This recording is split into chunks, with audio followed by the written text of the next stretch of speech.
Oke. Ya, jadi ini salah satu plan kami ya, yang untuk seminar ini. Mungkin lebih jelasnya kalau saya turn off dulu ya videonya, biar bisa jelas nampak apa yang saya tulis di sini. Stop video. Oke, ini eh, seminarnya sengaja dibagi jadi 3 karena cukup banyak yang perlu diterangin ya, dan juga butuh waktu juga untuk lebih kepada mencoba code-nya sendiri dulu untuk explore lebih dalam lagi.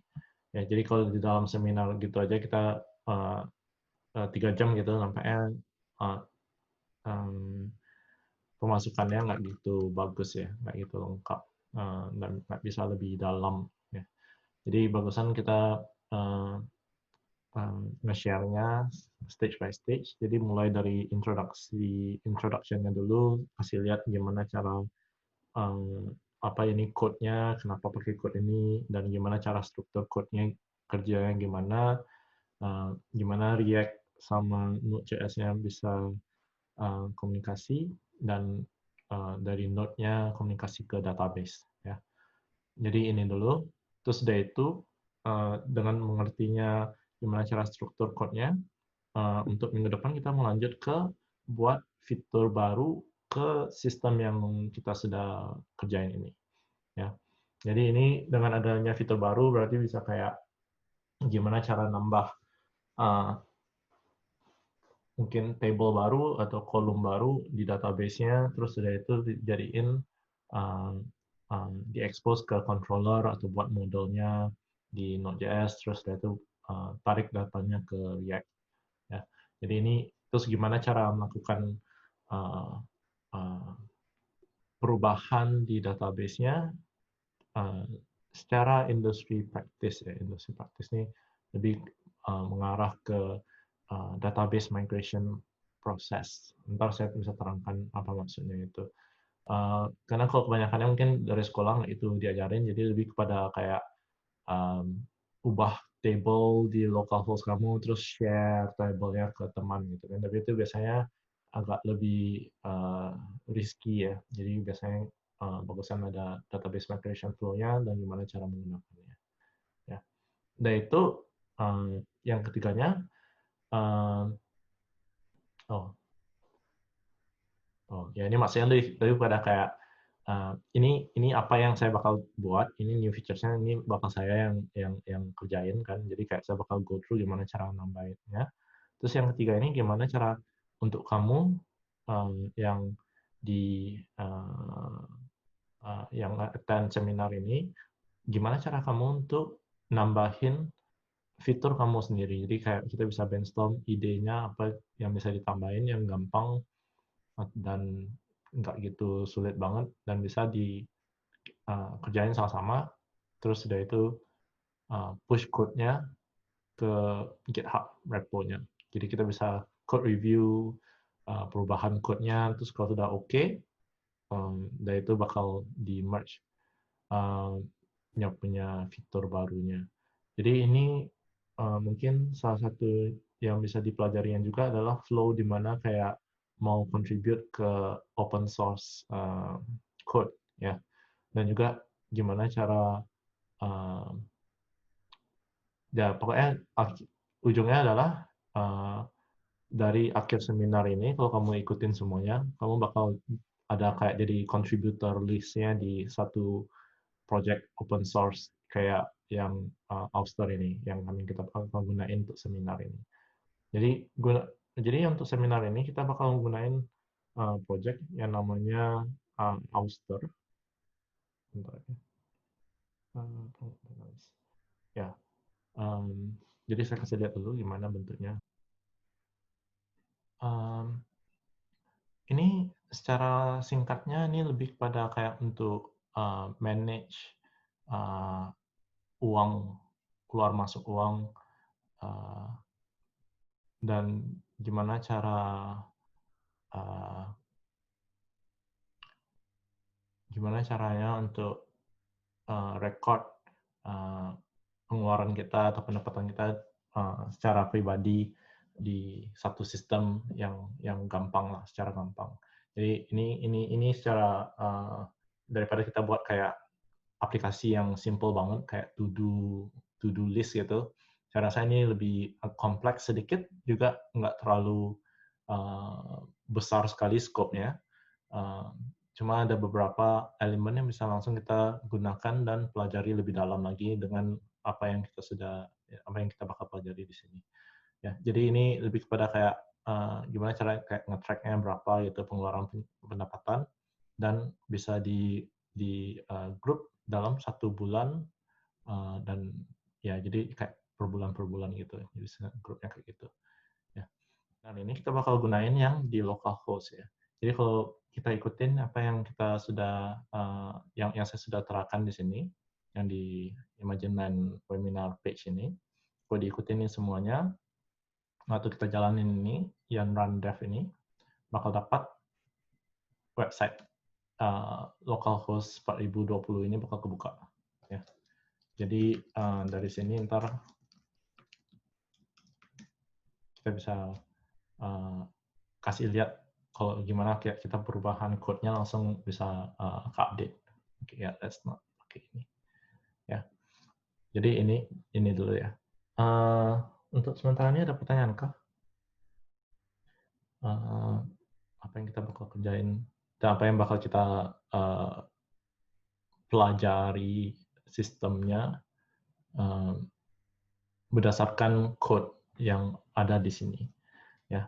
Jadi ini yang punya project-nya, ini sengaja kami buat yang punya aplikasinya sebagai open source. Ya, jadi open source berarti siapa aja bisa ambil, bisa pakai dan gunain dan ikutin dan pelajari gimana cara kita buat aplikasi ini. Ya, jadi di sini ini sistemnya strukturnya agak beda dikit dengan seperti biasanya kalau yang kalian lihat di tutorial atau dari yang official dokumentasinya. Karena biasanya kalau React sama Node.js server itu mereka suka pisahin jadi repository sendiri. Ya, kalau ini kita buat jadiin monorepo namanya, di mana digabungin aja jadi satu repo. Jadi satu repository yang di mana ada untuk React project-nya di site, packages site, dan yang Node.js server yang tadi di sini, packages server. Jadi cuma satu doang repositorinya, dan ada Node.js dan React di dalamnya. Ya, oke. Jadi itu yang mau di-share dulu. Terus berikutnya ini mau kasih tunjuk aja ini apa yang kami sudah kerjakan di tim kami. Di Padang, khususnya kami kerjanya di Padang untuk buat aplikasi atau website, sistem business system information gitu. Kami timnya adanya di Padang. Jadi maksudnya targetnya tim kami ini untuk membuat aplikasi-aplikasi yang bisa membantu dan meningkatkan penggunaan teknologi dan aplikasi di Padang lah ya, secara bisnis atau secara kebutuhan sehari-hari seperti ini. Jadi ini salah satunya Raken. Raken ini kami buatnya pakai React Native. React Native-nya adalah React pakai JavaScript dan bisa buat untuk mobile aplikasi Android dan iOS dengan satu code yang sama. Jadi kita nggak perlu buat Java atau Objective-C, Java untuk Android, Objective-C untuk iOS, tapi kita buatnya semuanya ini pakai JavaScript aja. Ya, jadi ini lebih kepada kedepannya ya, untuk selain JavaScript di server dan JavaScript di website, juga bisa JavaScript di mobile aplikasi. Ya. Nah, ini bisa check it out juga apa yang kita sudah kerjain di sini. Ya. Jadi untuk introduction-nya, ini 3 topik yang saya mau cover. Satunya ini folder strukturnya, gimana cara lihat struktur code-nya yang ada di repository kita sekarang itu, dan gimana cara kerjanya, gimana cara dia saling memanggil satu sama lainnya, dan gimana cara dari situ kita bisa kerjain develop lebih cepat. Ya. Ya, jadi fokusnya ini, jadi React.js di depan dan Node.js di belakang. Kenapa ini bagusnya lebih bagus seperti ini? Karena nantinya ke depannya Node.js itu biasanya kalau dulu server itu kayak Node.js atau PHP atau Java gitu kan, mereka yang gambar file HTML-nya dan kembaliin ke website. Jadi semuanya dibuat di server. Tapi sekarang karena mereka kita punya aplikasi itu biasanya kliennya maksudnya itu kayak aplikasi depannya bisa jadi macam-macam, ya kan? Jadi bukan cuma sekedar website aja. Sekarang ini untuk satu sistem itu mungkin kliennya bisa jadi website, ya ini cukup normal ya, kayak WordPress itu kan, itu website kan. Tapi sekarang bisa juga kliennya itu mobile aplikasi, kan. Jadi kalau server nggak mungkin bisa gambarin mobile aplikasi kan. Jadi apa sekarang perubahannya adalah server itu fokus ke buat data aja. Jadi terima data dan kembalikan data dan proses data. Semuanya ntar yang untuk desain untuk kliennya kayak website atau mobile aplikasi atau ini desktop aplikasi lebih fokus ke tools yang lebih cocok untuk buat front end doang. Karena sebelumnya kalau kita campur gitu sama PHP gitu kan, yang punya code-nya agak nggak gitu optimal karena ada PHP-nya, ada JavaScript-nya, ada HTML-nya, ya kan campur-campur. Jadi sekarang ini kita maunya front end aja. Terus ya back end ya fokusnya ke data API doang. Ya, jadi sekarang ini untuk back end-nya saya pakai ini Node.js, Express sama Postgres ini. Kenapa saya pakai Postgres? Biasanya orang pakainya MERN stack ya, itu kayak Mongo, Express, React sama Node ya. Ini kenapa saya tukar jadi Postgres karena Postgres lebih performance-nya lebih bagus dan fiturnya lebih banyak. Ya ntar saya bisa terangkan lagi kenapa fiturnya lebih banyak dan lebih gampang juga pakainya. Ya, jadi ini introduction-nya. Apa yang kita bakal explore hari ini. Ya. Untuk pertamanya, ada berapa orang yang sudah bisa buat sampai sini? Yang ini mungkin kalau ikutin yang saya punya tutorial itu bisa nampak ini udah. Ya, oke. Let's mulai dengan yang gampang dulu. Yang paling gampang banget. Gimana cara ini kerjanya ini? Ini semuanya. Oke. Kita bisa lihat di server, packages, server. Oke, let's tutup ini semuanya. Dia ada app, index. Oke, index ini nggak usah peduliin dulu. Bisa lihat di app ini. Di app ini di mana kita declare informasinya dan config-config-nya untuk Node.js Express server-nya. Cuma yang paling pentingnya bagian sini dulu. Ini di mana kita declare punya routes-nya. Routes ini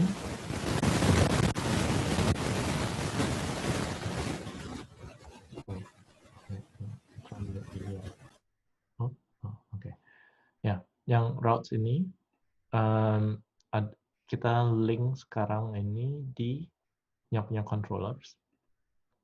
Jadi kalau kita ikutin yang routes public ini, dia bakal di controllers public JS.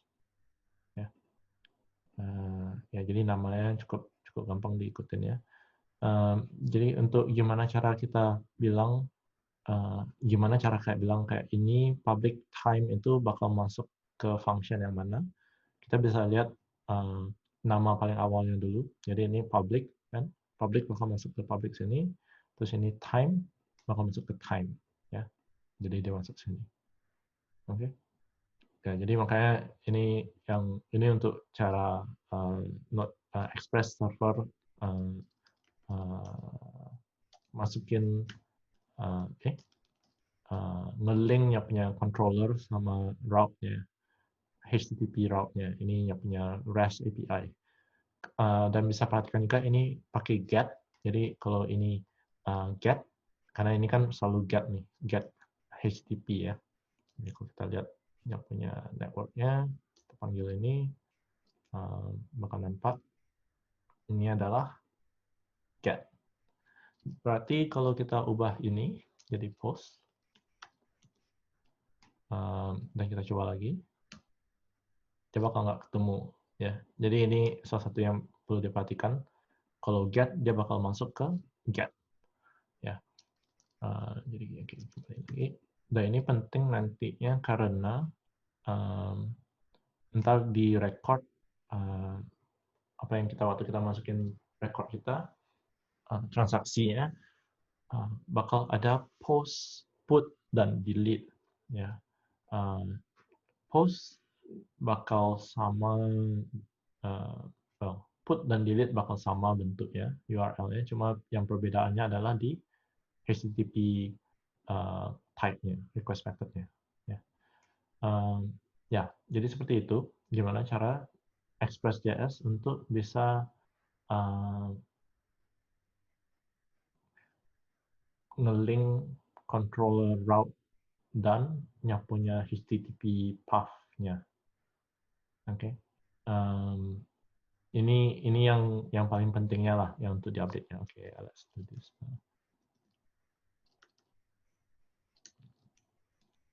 Routes. Ya, jadi ini link ke controller.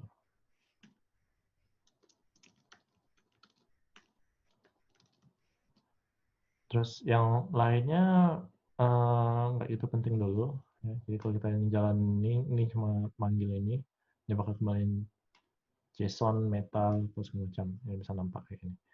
Nah, sisanya ini lebih kepada config setup yang saya lakukan lah.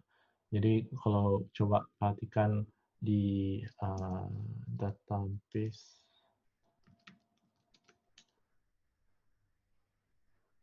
mulanya bakal ada kategori, table-tablenya bakal sudah disiapkan juga. Jadi bakal nampak seperti ini. Beberapa recordnya, kategori, record, sequence meta. Oke, sequence meta ini bisa ignore dulu.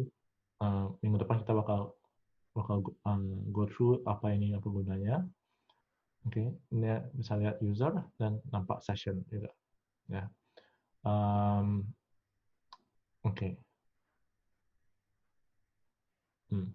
Oke, jadi ini yang misalnya untuk kategori ini, kita bisa nampak beberapa macam ya kategorinya, kolom-kolomnya, ID, name, type, parent ID, created, updated, add. Ya, ini cuma timestamp doang. Ya. Nah, ini gimana caranya kita nyambung ke kategori ini.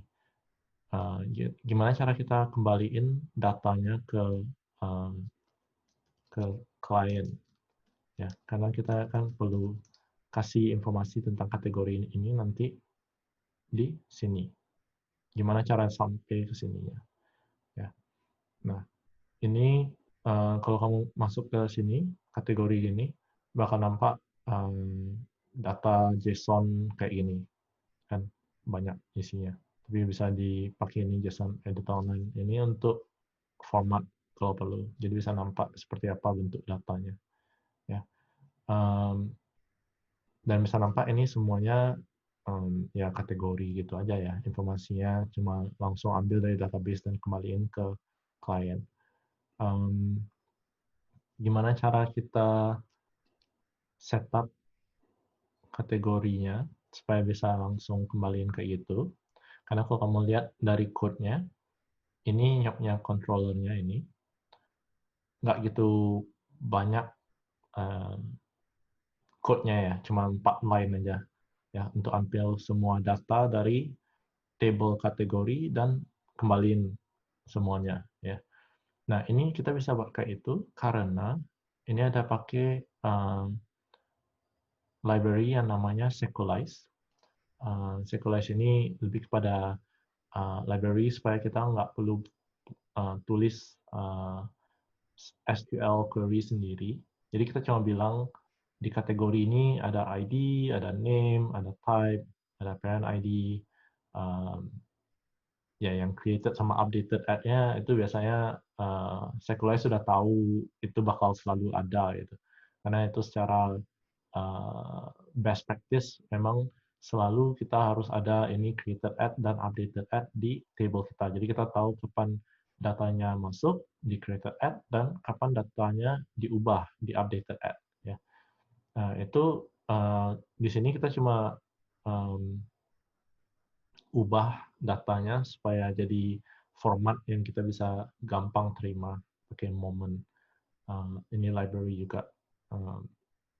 Ini bisa cek sendiri ntar ini informasi lebihnya ya. Tapi yang paling pentingnya adalah lebih ke sini. Gimana cara kita nge-map dari table di database dan masuk ke model yang kayak ini. Jadi model ini bisa digunakan langsung untuk mengambil datanya di database tanpa menggunakan SQL query sama sekali. Ya, jadi kita bisa pakai function yang sudah ditulis oleh Sequelize library ini. Dan bisa lihat juga apa ini find count all-nya, apa yang dia lakukan adalah yang bakal ambil semua row-nya dan juga ambil total number-nya, berapa total di table itu. Jadi bisa ada dua result-nya. Satu adalah rows, satunya lagi count. Ya, dia bakal kembaliin rows dan count. Ya. Nah, dan untuk ada perbedaan dikit dari namanya, kayak misalnya kalau kita perhatikan di parent ID ini dan parent ID ini, namanya agak beda karena untuk SQL, untuk database table, kolom harus pakai nama underscore seperti ini. Ini lebih kepada dia punya convention-nya. Convention itu kayak ini biasa di mana-mana mereka bakal ajarinnya kayak itu lah untuk pakai underscore untuk setiap namanya ya. Tapi untuk di JavaScript kebalikannya mereka bakal bilang pakai camel case ya, ini mereka bilangnya. Jadi nggak ada underscore ya, jadi kalau ada terpisah namanya parent ID gitu bakal jadi parent ID ya, ID capital I depannya untuk yang bagian ID-nya ya.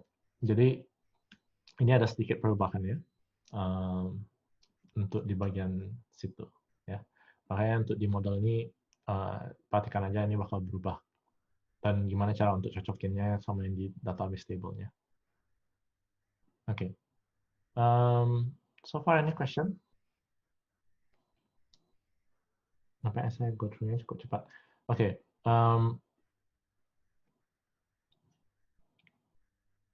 Ini oke ya. Jadi ini untuk cuma bagian kategorinya aja sekarang. Kita mau ambil semua data kategori dan kita mau tampilin ke sini. Ke React front end ya. Gimana caranya ini? Sekarang ini untuk React kita go through lagi yang folder strukturnya. Ya ini kan server ini Node.js server kita ya. Kalau untuk React dia di site ini. Nah, semua code-nya bakal masuk di dalam source ini, source folder. Saya tutup lagi semuanya. Di source folder ini ada beberapa folder.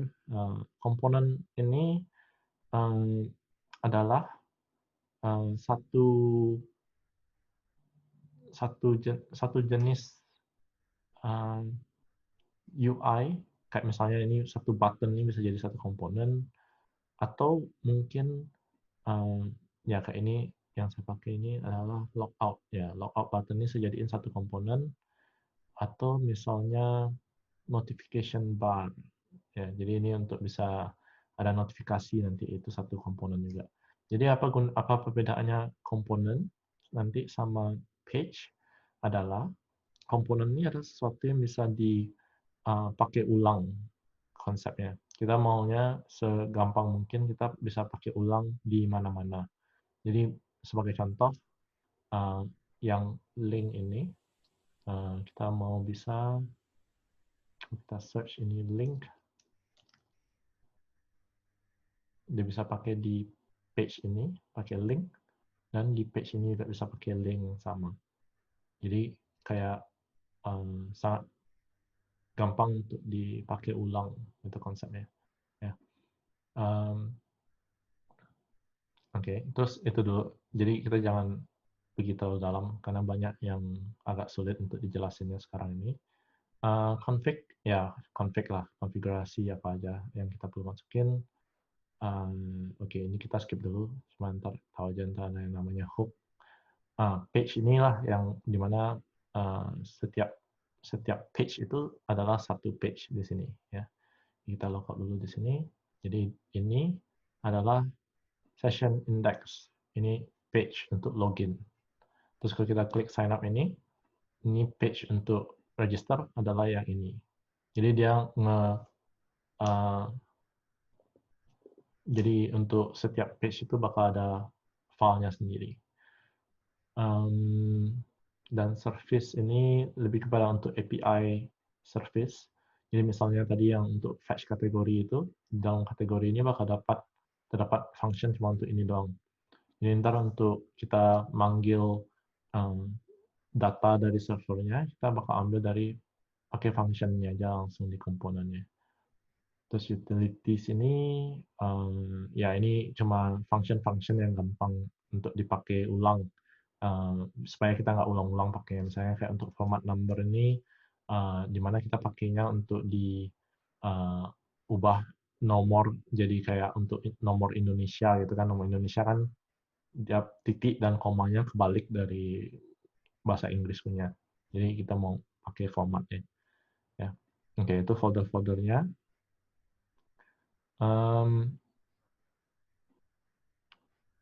Ya, semuanya mulai dari indeks ya. Semuanya selalu mulai dari indeks. Kalau diperhatikan nih, ini strukturnya nggak terlalu perlu disentuh banget. Cuma tahu aja ini bakal masuknya dari sini, indeks ini. Dia bakal ngeload app ini. App ini bakal ngeload routes. Di routes inilah kita bisa nampak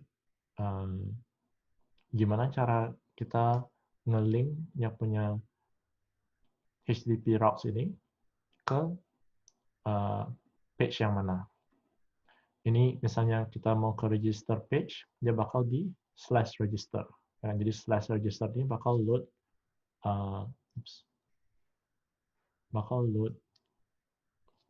register komponen ini. Dan kalau kita ke login ini bakal load komponennya ini. Ya. Ini saya nggak tulis punya. Oh, tadi ada chat. Chatnya nggak nampak. Chat. Oh, chat. Oke.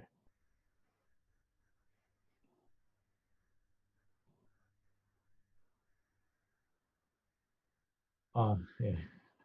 Ya, oke. Ada bedanya server dan site website-nya ya. Jadi yang 4010 ini server, Node.js server. Yang 4020 ini sekarang React website. Jadi itu konsepnya beda ya dari kalau biasanya datang dari PHP. PHP biasanya cuma satu port aja, ya kan? Karena semuanya server yang bakal gambar websitenya dan server juga bakal kembaliin datanya. Sekarang ini bayangkan ini dua aplikasi yang terpisah, ya. Server aja dan website aja. Dan yang website ini sekarang bukan dibuat oleh Node.js sekarang. Ini website ini dibuat oleh apa ya namanya?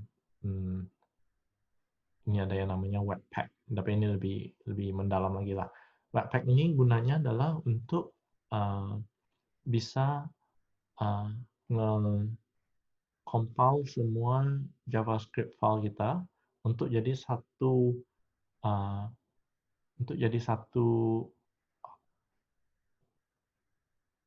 output filenya. Jadi cuma satu doang. Semua JavaScript kita ini kan terpisah-pisah atau pencah-pencah kan. Ntar dia bakal gabungin jadi satu. Gitu. Dan kalau kita mau ikutin cara kita yang sebelumnya, yang secara tradisional, bakal sulit banget kalau kita sebanyak ini filenya kan. Kalau bayangin kalau kita pakai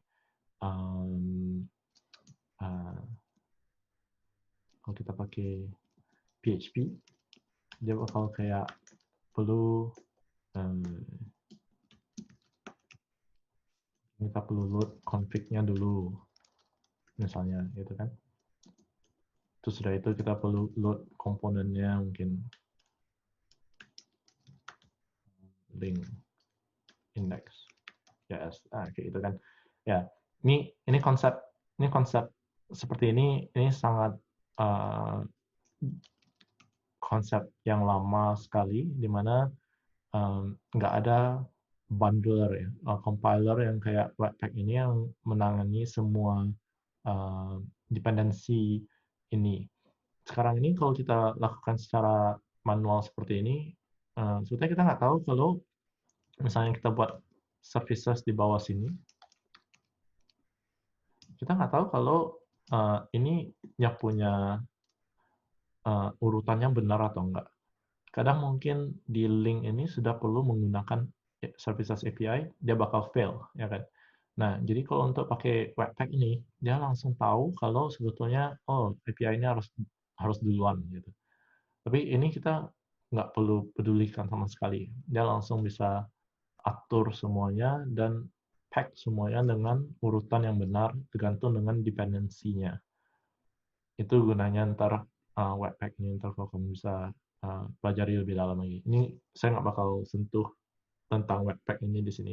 Cuma apa yang saya bakal kasih tunjuk adalah aplikasi ini udah jalan nih semua ya. Kalau kamu ikutin aja semuanya ini, konsep-konsepnya semua bakal jalan. Dan di mana kalau kamu cuma update bagian code tertentu aja, semuanya pasti sudah jalan gitu.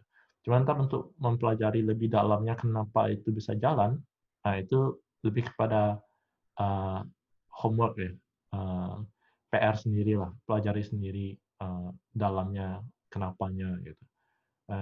Yang saya mau kasih tunjuk sekarang adalah gimana cara bisa mulai buat web aplikasi dengan project code example yang sudah saya kasih ini.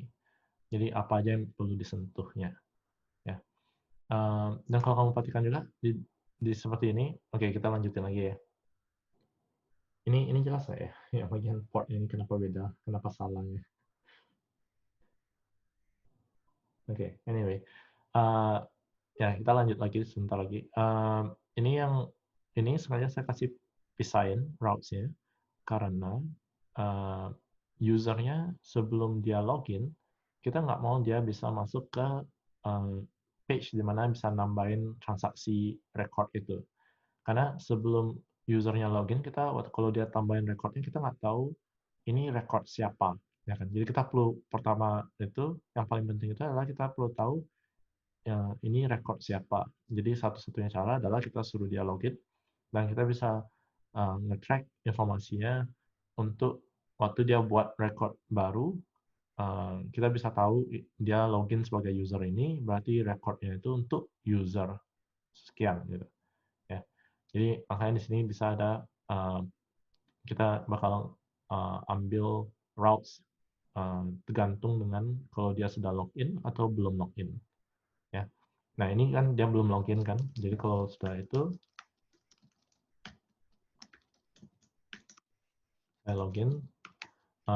Kalau saya kembali lagi itu ke login page atau register page, nggak bakal ada karena usernya sudah login kan, jadi dia nggak perlu lagi login atau register lagi karena yang punya routes-nya sudah tukar ke yang ini.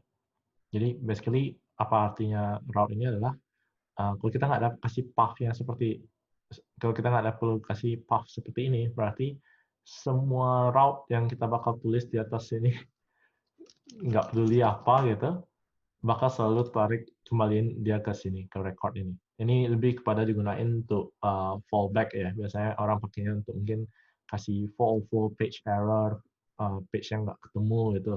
Tapi kalau untuk kegunaan kita sekarang sih ya nggak peduli lah. Yang penting kemana aja dia klik, dia datangnya, masuknya, kita selalu kasih tunjuk record page ini. Ya, ini lebih kepada aplikasi ini cocoknya seperti ini. Ya. Jadi mungkin aplikasi kamu mungkin perlu kasih lihat for page, pakai itulah. Ya. Jadi ini sekarang ini, oke, gimana cara kita masuk ke sini ya? Oke, sudah itu kita lihat record. Record itu dari pages record index ya. Pages record index. Ya, jadi ada cukup panjang ini filenya. Tapi yang paling pentingnya itu masuk lihatnya di bagian return-nya ini. Di bagian return ini bakal nampak kayak HTML, di return-nya HTML, dan juga selain HTML juga ada kayak bisa return, oh nggak ada contoh untuk function. Ya bisa return juga komponen-komponen tempat lain ya. Yang kita bisa load di sini. Sebagai contoh, di record index ini bakal ada record form. Record form ini kalau kita ikutin di mana datangnya,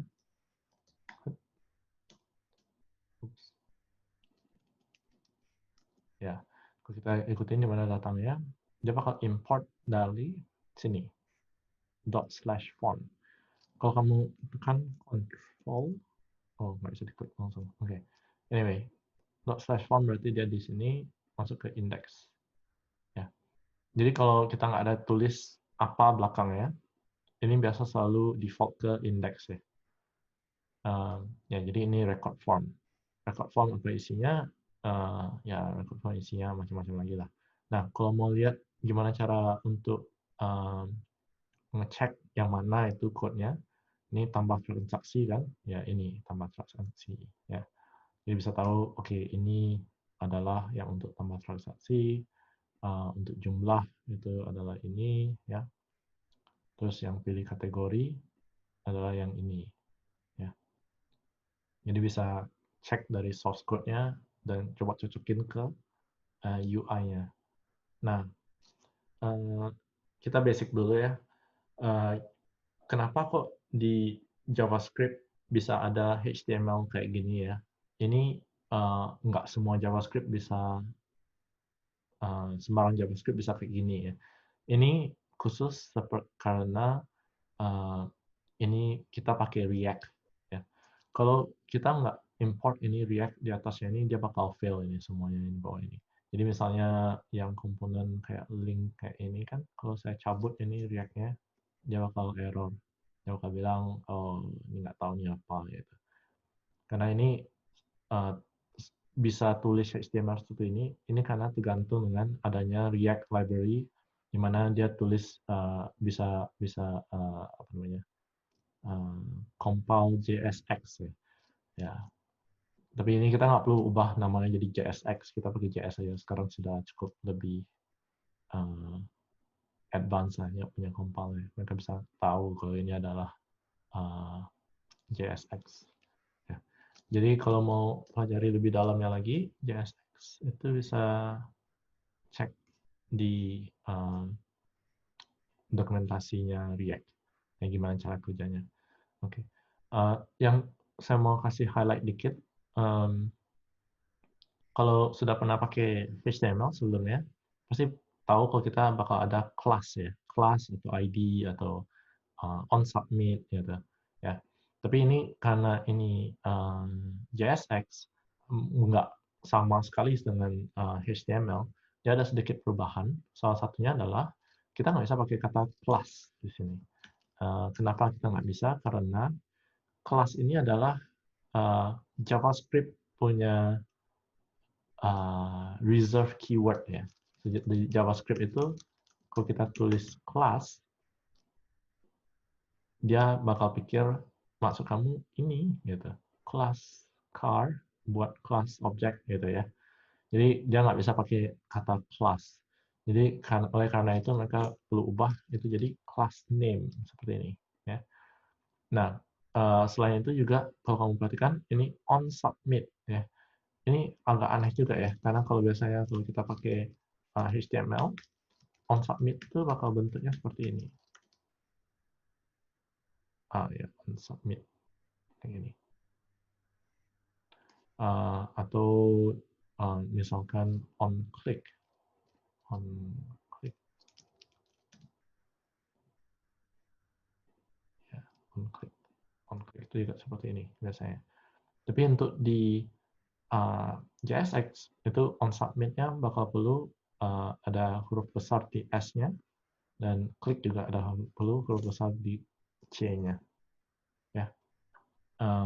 Karena ini satu pattern-nya JSX untuk selalu pakai huruf besar kalau ada dua kayak ada space di antaranya gitu kayak full width itu kan dua word ya. Jadi di width ini ada huruf besarnya, change juga on change ya kayak gitu ya. Oke, sisanya yang kayak gini kalau kamu nampak kayak ini berarti ini dari library-nya text field ini ada buat seperti ini ya. Jadi ini bukan ya bakal tahu ini adalah dari library. Jadi nggak usah diikutin. Ya. Yang untuk library-nya kita pakai ini Material UI. Ini salah satu library untuk React yang cukup gampang pakainya dan cukup lengkap dan stabil lah kira-kira. Bisa cari text field. Jadi bisa lihat penggunaannya seperti apa. Ya, jadi pakai gitu aja. Ya, oke. Ini HTML on submit form. Oke. Ya, jadi ini kalau kamu ada nampak text field seperti ini, bisa lihat dari mana kita importnya. Jadi tergantung dengan importnya. Kalau kita tulis kayak ini, berarti ini datangnya dari library, ya. Ini datang dari library. Tapi kalau kita tulisnya seperti ini, site components apa gitu, itu dari kategori kayak seperti di bawah sini, ini berarti datangnya dari kita punya components. Ada dari komponen di atas ini atau dari ini kategori berarti di atas ini. Ya. Gitu cara membaca struktur foldernya import, import dan export. Ya. Jadi setiap import harus ada ekspornya. Ya. Jadi kalau ini kita nggak ekspor, dia nggak bisa tahu kalau kategori dialognya ada atau enggak. Ya, jadi kalau kita cabut, tunggu nih, ada perubahan kah? Oh, ada. Oke. Jadi kalau misalnya kita cabut nih kategori dialog dari ekspornya,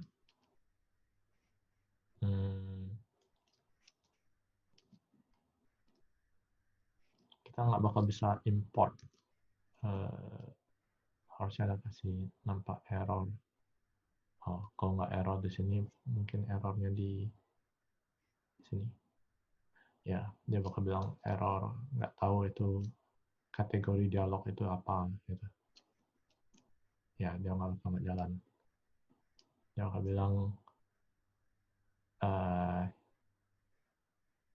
ya oke, nggak gitu jelas sih punya error ya. Ya basically itu karena kategori dialog ini dia nggak tahu ini siapa. Jadi untuk karena itu kita perlu ini selalu export default kategori dialognya. Jadi dengan itu baru bisa jalan. Oke, ini so far oke.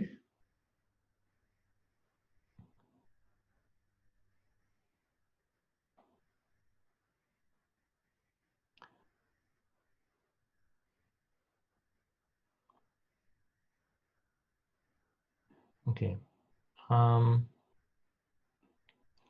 Untuk ambil data untuk kategori yang dari servernya, sekarang ini saya letaknya langsung di kategori dialog ini. Jadi apa yang terjadi di sini adalah begitu kita buat kategori dialog ini, dia bakal coba fetch kategori ini. Jadi yang seperti kita kasih lihat tadi itu, fetch kategori itu bakal lakukan ini. Dan dia bakal kembaliin data seperti ini. Ya kan?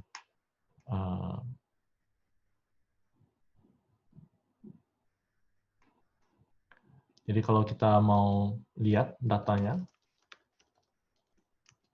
kita bisa konsol log seperti itu, dan kita bisa lihat datanya waktu dikembaliin seperti apa bentuknya. Ya, jadi ini datanya semuanya.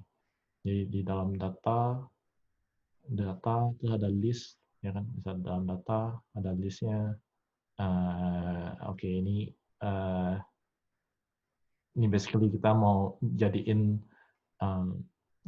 masukin ke dalam struktur seperti ini. Jadi kayak misalnya ini grosir, parent-nya adalah belanja, jadi bisa di ya, apa subkategorinya bisa diatur ya. Ya, jadi ini basically prosesnya sebelum kita gambar gimana bentuk kategorinya. Ya. Jadi di dalam sini kita bisa lihat kalau yang kategori indeks ini adalah dialog. Dan di dalam dialog ini ada tab expense, income atau expense atau income. Jadi kita bisa pilih yang mana ini kita mau masukin. Dan untuk render kategorinya ini kita bisa lihat code-nya di sini. Oke, ini agak perlu agak sulit untuk ikutnya dikit karena ada kayak function seperti kayak ini, map. Ini lebih kepada untuk JavaScript code-nya cukup spesial untuk lebih kepada untuk JavaScript lah banyaknya. Nampaknya programming lain nggak itu ada banyak pakai seperti ini. Apa ini yang maksudnya map ini adalah misalnya kita ada array seperti ini. Oke, ini deh 1 2. Oke, kita pakai langsung di sini aja. Jadi misalnya kita ada array. Terus kalau kita map ya, terus kita bilang untuk setiap value yang di dalam array ini kita mau tambahin 1, dia bakal kembaliin array baru dengan 2, 3, 4. Ya, jadi apa yang terjadi adalah kita ambil array ini, yang list ini, kategori list itu, dan kita bakal kembaliin dia sebagai, kalau ini kan gampang ya, jadi kita nomor 1 tambah 1 ya jadinya 2 ya. Tapi ini yang terjadi adalah bayangin terjadiin kayak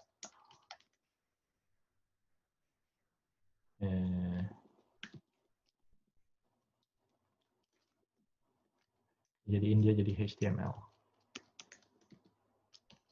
Ya, kayak gitu. Itu yang bakal terjadi sekarang. Jadi ya nggak sesimpel ini lah, tapi agak lebih kompleks sedikit seperti ini. Jadi itu yang kita lakukan sekarang. Jadi basically kita ngeloop data yang kita ambil dari kategori itu, dan kita buat HTML-nya untuk setiap line-nya, kayak apa aja.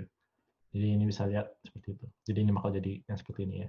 Jadi kalau lihat di sini, oke, ignore dulu yang ini. Dia adalah ada image-nya, ya, image. Ada name-nya, ini name-nya. Terus ini kalau ada kategorinya ini yang kita pilih sebelumnya, bakal ada check, ya, bakal ada check.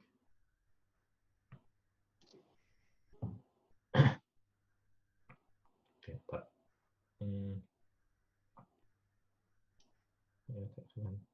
yes, text. Ya, oke, good. Ya. Jadi oke, bisa ikutin ya. Jadi maksudnya ini gimana cara gambarnya. Yang di bagian bawahnya sini agak lebih sulit lagi. Ini maksudnya kalau kategori ini ada children di bawahnya ini, terus gambar lagi gitu. Ya, basically panggil lagi dirinya lagi. Oke, ini kalau ada waktu bisa pelajari sendiri. Tapi ini maksudnya gimana cara kita ubah data jadi HTML, ya. Ada cara-caranya seperti ini. Jadi bisa pakai komponen dari library ini, terus disusun-susun komponennya, dan bakal jadinya seperti ini. Oke, ada pertanyaan? Nah, untuk gimana cara penggunaan komponennya, ya kebanyakannya sih lebih kepada cek di websitenya apa aja komponen ini bisanya, buatnya gimana, dan dia bakal ada kasih contoh untuk setiap bentuknya, ya. Kayak misalnya apa yang saya buat nih, tabs.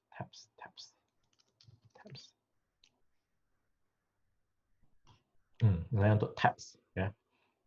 Gimana bentuk code-nya? Ya, bentuk code-nya seperti ini, ya. Dan hasilnya adalah seperti ini. Jadi kalau kita ikutin aja, kita bakal dapat seperti apa yang dia tunjukin di sini. Ya.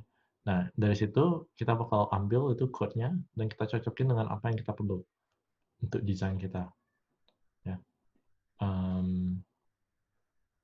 ya dialog. Ya, dialog juga ada cukup banyaknya punya informasinya untuk gimana kita bisa susun informasi komponennya sesuai dengan apa yang kita mau. Oh, tunggu ya, agak sulit ikutin ya. Ya coba ini. Oke. Ini cuma action, ya ada actionnya. Action. Oke.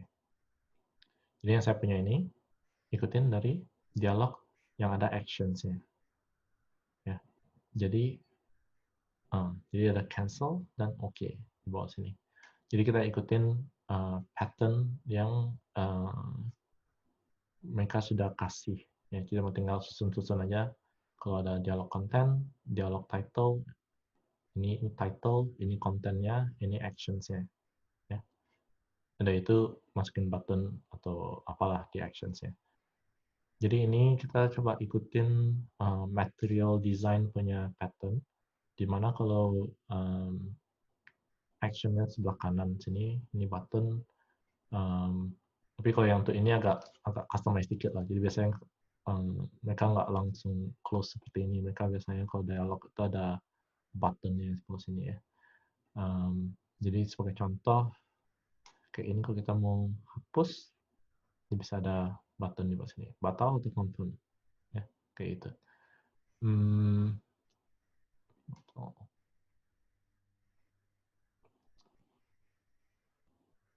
Oke, ada pertanyaan kah? Ini udah masuk.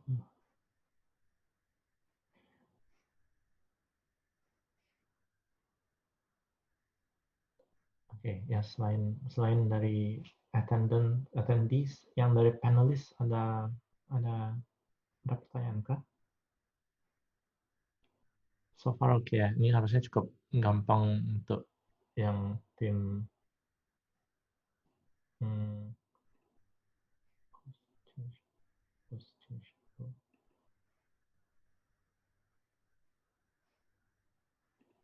oke ya. Allow to talk.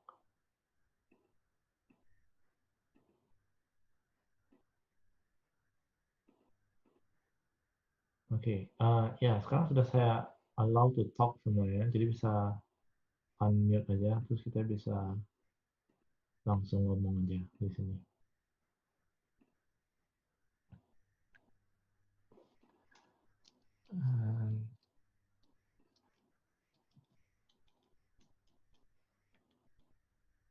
Ya, jadi bisa beli barang.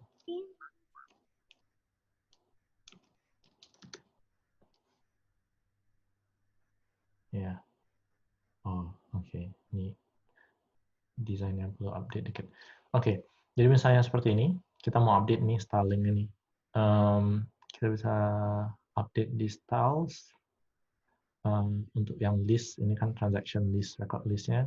Di styles ini ada ya kayak CSS gitu, dan juga perhatikan juga CSS-nya nggak ikutin CSS punya style karena kita pakai JavaScript CSS-nya. Jadi mereka bilangnya ini JSS ya. Bukan ini maksudnya. JavaScript in CSS in JavaScript.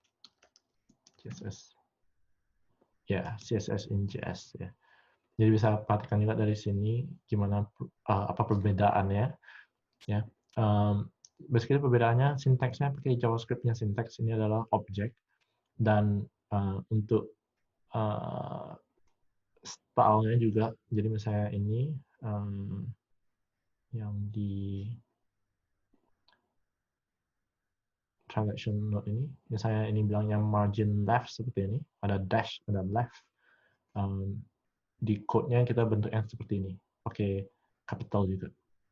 Ya, jadi bakal seperti itu bentuknya, dan ini margin left-nya perlu diubah dikit, mungkin 3rem gimana. Tapi kalau mau lebih gampang ubah seperti ini, kita bisa ubah langsung di Chrome dulu. Ya, jadi kita bisa nampak ya mungkin sekitar segini, atau mungkin sekitar segini.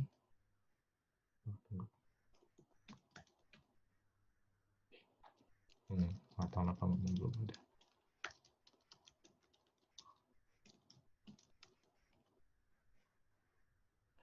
Ya, ya mungkin bisa diubah dikit. Ups. Ya, mungkin kira-kira sekitar segini kan. Jadi bisa sudah tes dari situ, baru pindahin ke code. Ya begitu, pindahin ke code, jadi datanya lebih pasti benar. Ya, jadi kita ngikutin dari browsernya, ubah di Chrome inspect aja langsung. Jadi bisa tahu margin left ya, gitu.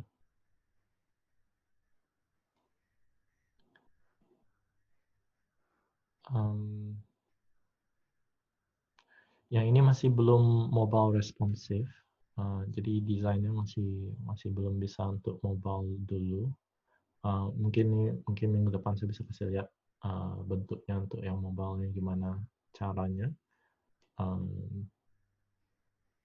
Ya, tapi ini untuk cuma sekedar dari saya mau kasih lihat dari React, JavaScript, apa perubahannya dari yang normal. Biasanya kita code-nya gimana, di mana-mana aja perubahannya.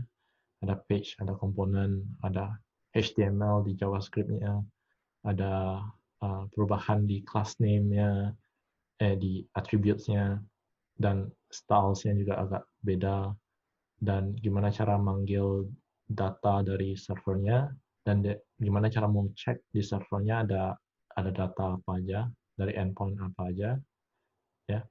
Jadi app.js ini bisa nampak endpoint-nya apa aja. Terus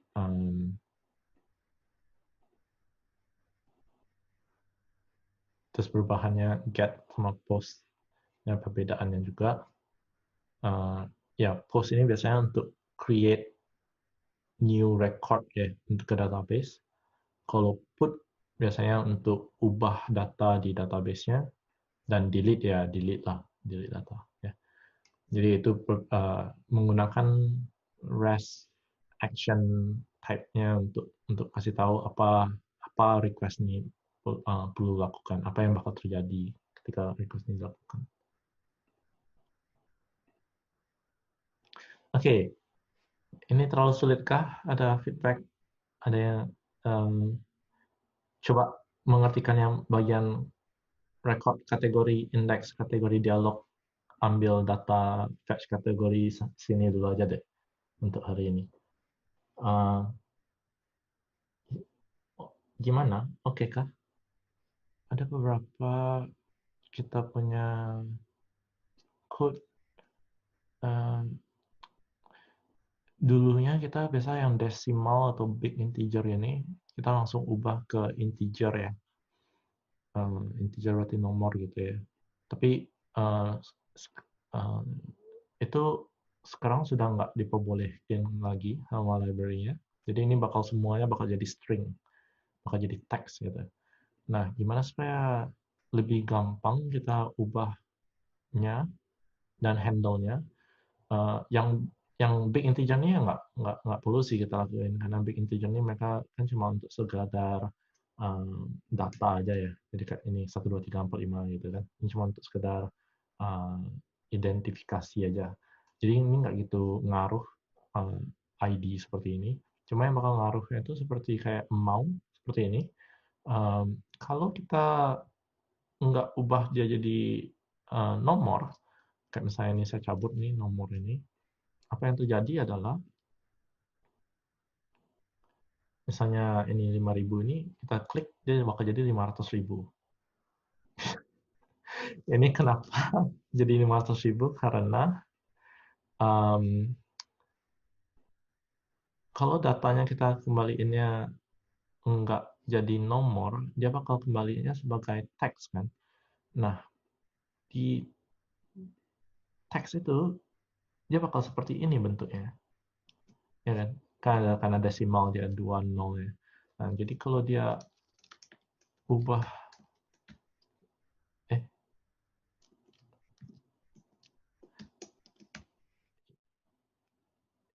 eh no. Uh, ya nggak tahu kenapa deh. Pokoknya karena seperti dot ini dan kita pakai formatnya agak beda di sini, dia bakal pikir ini adalah 300, jadi digabungin semuanya jadi kayak 3 juta gitu. Ya, makanya ini kita perlu handle dia jadiin number waktu kita ambil datanya dari database-nya. Ya, jadi ini yang perlu perhatikan untuk kedepannya yang kita punya data. Kalau ada desimal yang kita perlukan untuk kalkulasi. Kalau nggak itu kan kita perlu tiap kali kita ubah ke nomor dulu baru kita tambah kurangin ya. Itu cukup repot juga. Jadi sebagai contoh seperti yang di record ini kan kita perlu ubah-ubah ke ini kan. Ini sebetulnya kita nggak perlu karena kalau database-nya yang di get-nya itu kita sudah ubah, kita nggak perlu lagi selalu tambahin yang number itu di sini. Karena dia bakal selalu kembaliinnya sebagai number. Ya. Nah, jadi kalau ini, tunggu, refresh dulu. Ya, jadi kalau ini bakal benar datanya. Oke. Terus ya agak ada perubahan juga ya kalau yang di sini yang dibandingin sama code kita yang dulu. Yang punya code untuk initialize-nya agak beda untuk kategori seperti ini, model ya. Ini supaya ini ada pakai model, kita extend model dari Sequelize-nya.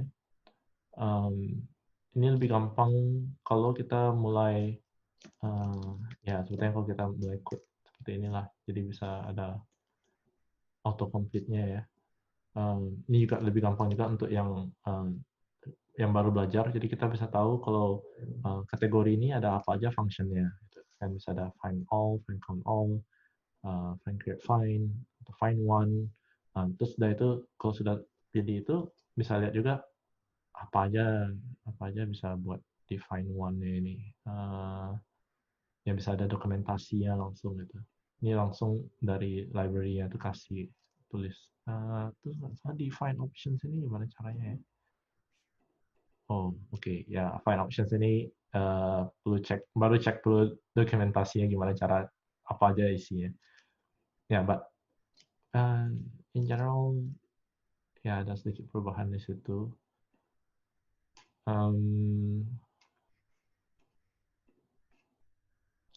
Ada sesuatu yang kalian ingin tahu lebih jelasnya atau betul-betul nggak ngerti kah sekarang? Ini jelas untuk penjelasannya. Oh, oke. Okay, let's move to something a bit difficult ya. Ya, apalagi untuk kedepannya, untuk minggu depan, yang saya harapnya adalah bisa coba explore sendiri ya, gimana code-nya dan gimana cara misalnya mau edit gitu code-nya. Untuk awal, untuk pemulanya bisa fork yang punya Git repo-nya. Jadi misalnya sebagai saya fork di sini, terus okay, let's stop this.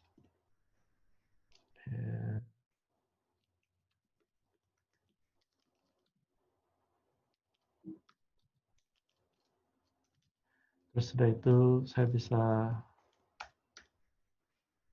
clone dia. Ini cara mau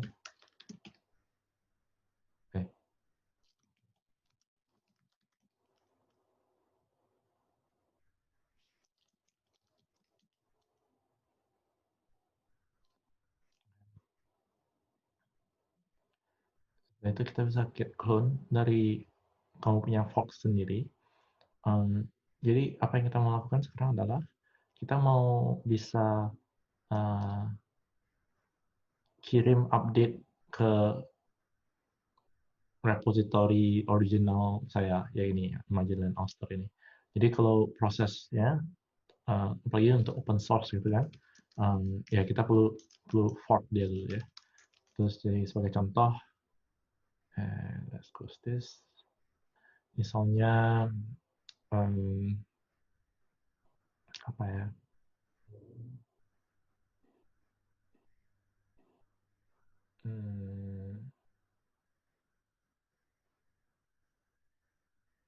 Okay, let's do a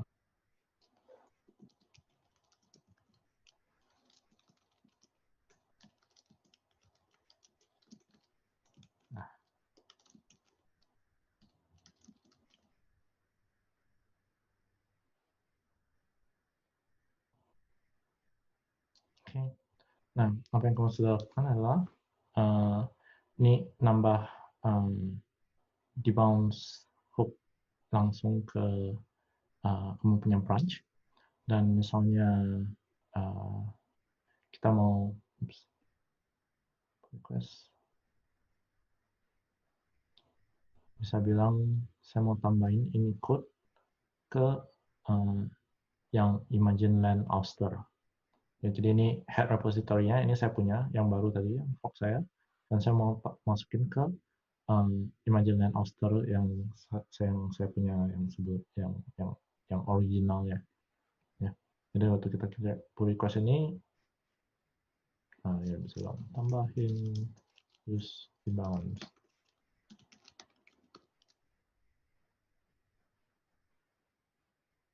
Nah, kalau sudah buat kayak ini, kita bisa nampak di Ulster ini, ceritanya kalian semuanya nggak bisa nampak, bakal ada pull request baru seperti ini. Nah, ntar di sini baru orang bakal lihat, oh ini perubahannya, oke, mereka bilang oke, approve, atau bilang comment kayak ini nggak kepake, atau bisa komen atau apa, atau request changes, dia bisa bilang oh oke, ya ada bentar lah. Oops.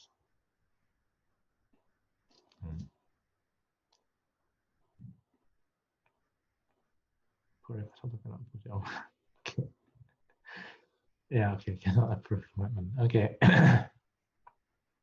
Ya, jadi ntar perlu di-approve dulu, sudah siap di-approve, baru bisa di-merge masuk ke Imagine Land Ulster-nya. Ini proses flow di mana kalau untuk open source code contribution bakal seperti ini yang prosesnya. Ya.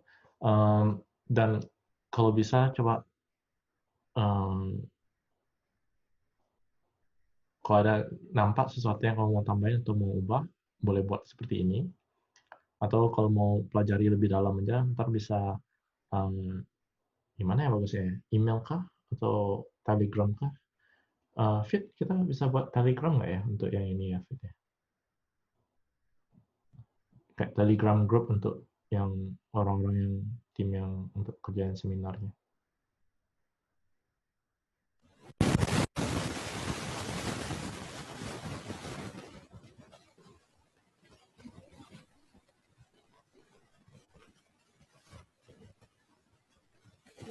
Gimana Fit?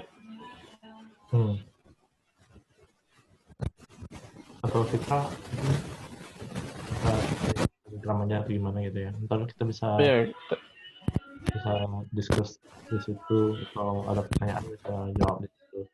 Jadi yang saya mau coba tuh untuk kedepannya ini bisa lebih kepada self learn ya kita untuk proses seminar ini. Saya cuma mau tunjukin aja cara garis besarnya, struktur-strukturnya, apa model, apa controller, apa di site itu, apa komponennya, apa page-nya, gimana cara ubahnya, gimana cara lihatnya, gimana cara lihat routes-nya, um, secara garis besar gitu aja. Ntar coba tes dan coba uh, utak-atik, well, not really utak-atik lah bilangnya, kayak mengertikan sendiri bagian-bagiannya, dan kita bisa uh, well, kalau ada pertanyaan, kita bisa bahas itu dulu. Kalau nggak itu, saya bakal lakukan yang lebih dalam lagi, yang punya konsepnya, kayak nambahin fiturnya, gimana kita nambahin table, data, kolom baru di tablenya untuk fitur baru, gitu, misalnya.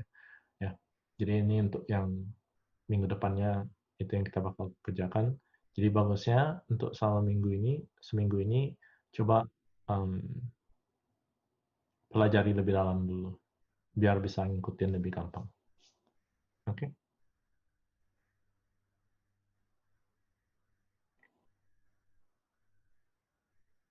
Ya, any questions? Kalau nggak ada, dan kita stop di sini dulu untuk minggu ini.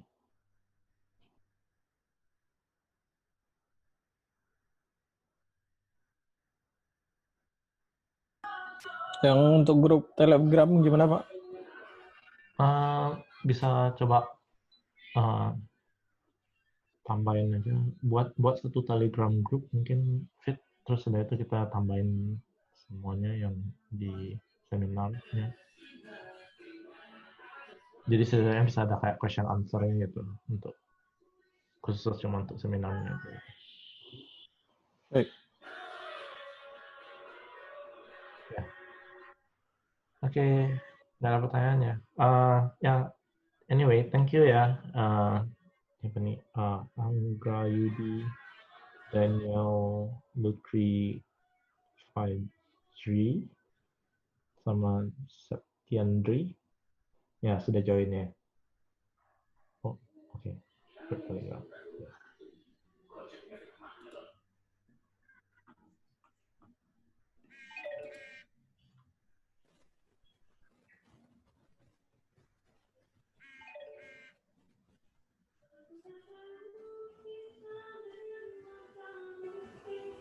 Oke, thank you semua.